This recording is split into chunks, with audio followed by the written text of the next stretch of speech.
For the latest update, press the subscribe button and hit the bell icon. अस्सलाम वालेकुम। मैं doctor Irfan सुलरिया by profession एक nutritionist dietitian pharmacist हूँ और अपनी न्यूट्रिशन की प्रैक्टिस लाहौर में करता हूँ।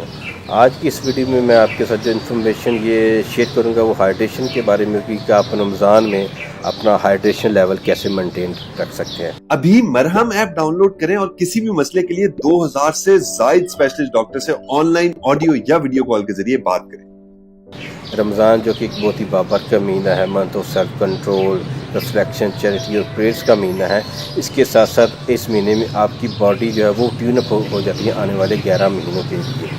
जिस तरह आप गाड़ी की इंजन की ट्यूनिंग करवाते हैं उसकी परफॉर्मेंस इन्हांस हो जाती है, इस तरह रमज़ान में भी आपके जिस्म की इस तरह ट्यूनिंग होती है कि आने वाले जो 11 महीने हैं उसमें आपकी परफॉर्मेंस इन्हांस हो जाती है।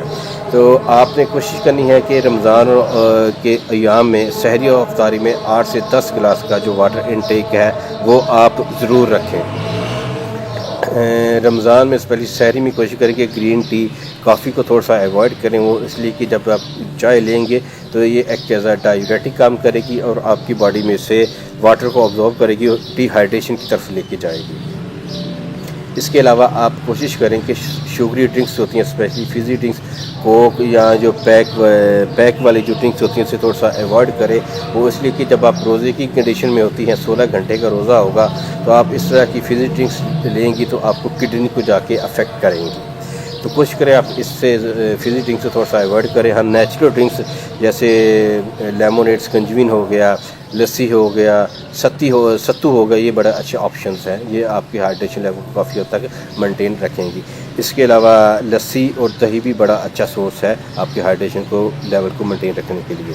फ्रूट्स और वेजिटेबल्स जो लेंगे उससे आपको फाइबर तो मिलेगा जो आपकी डाइजेशन में भी हेल्प करेगा, जिनको कॉन्स्टिपेशन का प्रॉब्लम है उससे भी वो रिलीफ मिलेगा। इसके अलावा हाइड्रेशन लेवल को मेंटेन करने में काफ़ी हेल्प होते हैं ये फ्रूट्स और वेजिटेबल्स। अभी मरहम ऐप डाउनलोड करें और किसी भी मसले के लिए 2000 से जायद स्पेशलिस्ट डॉक्टर से ऑनलाइन ऑडियो या वीडियो कॉल के जरिए बात करें। इसके अलावा कोशिश करें कि कोकोनट वाटर, नारियल का पानी आप रमज़ान में ज़रूर इस्तेमाल करें, स्पेशली अफ्तारी में। वो इसलिए कि इसमें जो इलेक्ट्रोलाइट होते हैं वो आपको रिहाइड्रेट करने में काफ़ी हेल्प आउट करेंगे। जब आप एक्सरसाइज करते हैं या रमज़ान की रोज़े की कंडीशन में होते हैं तो आपकी बॉडी डिहाइड्रेशन की तरफ जाती है। इसमें जो कोकोनट वाटर में इलेक्ट्रोलाइट होते हैं आपको हाइड्रेट लेवल डिहाइड्रेट करने में काफ़ी हेल्प आउट करेंगे। इसके अलावा प्रोटीन सोर्स अपनी डाइट में रखें जिसमें चिकन, फ़िश, लेंटल, पल्सेस वगैरह आ जाती हैं और specially branch chain amino acids.